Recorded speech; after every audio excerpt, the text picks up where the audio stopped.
नए दिन के आगाज़ के साथ बाजी परवीन आपकी खिदमत में हाजिर है। नाज़रीन, कैसी हैं आप? उम्मीद करती हूँ बिल्कुल खैरियत से होंगे। मेरी दुआएं आपके साथ हैं। आज की इस वीडियो में गैस होना पेट में बहुत ज़्यादा लोगों का इशू था, तो बहुत ज़्यादा मुझे कमेंट्स में बताया लोगों ने कि बाजी हमें कोई अच्छा सा कामयाब नुस्खा बताएं जिससे हमारे पेट में गैस बहुत ज़्यादा होती है वो ख़त्म हो जाए।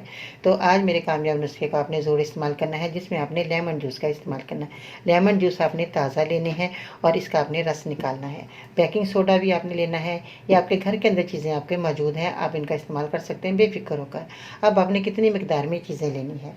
1 चम्मच आपने लेमन जूस आपने निकाल लेना है ताज़ा। उसके बाद आपने आधा चम्मच बेकिंग सोडा लेना है। अब दवा को बनाना कैसी है? आपने इन चीज़ों को मिलाकर इस्तेमाल करना है, दोनों को अच्छे तरीके से मिक्स कर लीजिएगा।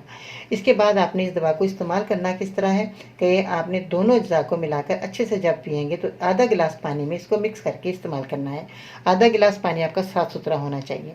दिन में आपने एक बार इस्तेमाल करना है, सुबह नाश्ते के बाद। आपने 15 दिन तक इस मेरे नुस्खे को बेफिक्र होकर इस्तेमाल कर सकते हैं। 11 साल की उम्र से लेकर 60 साल की उम्र के लोग इस्तेमाल करेंगे नुस्खा, और शुगर के मरीज़ भी इस्तेमाल कर सकते हैं बेफिक्र होकर, और ब्लड प्रेशर के मरीज़ भी इस नुस्खे को ले सकते हैं। और आपने छोटा सा परहेज़ करना है, बादी और तली चीज़ों का आपने इस्तेमाल नहीं करना। और इसके बाद आपने बहुत ज़्यादा वॉक भी करनी है। जो लोग वॉक नहीं करते उन लोगों को ये मसला बहुत ज़्यादा आता है, गैस बनती है, खाना खाते हैं बैठ जाते हैं, खाना खाते सो जाते हैं। आपने छोटा सा परहेज़ लाजमी करना है कि तली चीज़ों का आपने इस्तेमाल नहीं करना। ये तो था एक छोटा सा कामयाब नुस्खा जो मैंने आज आपकी खिदमत में पेश किया।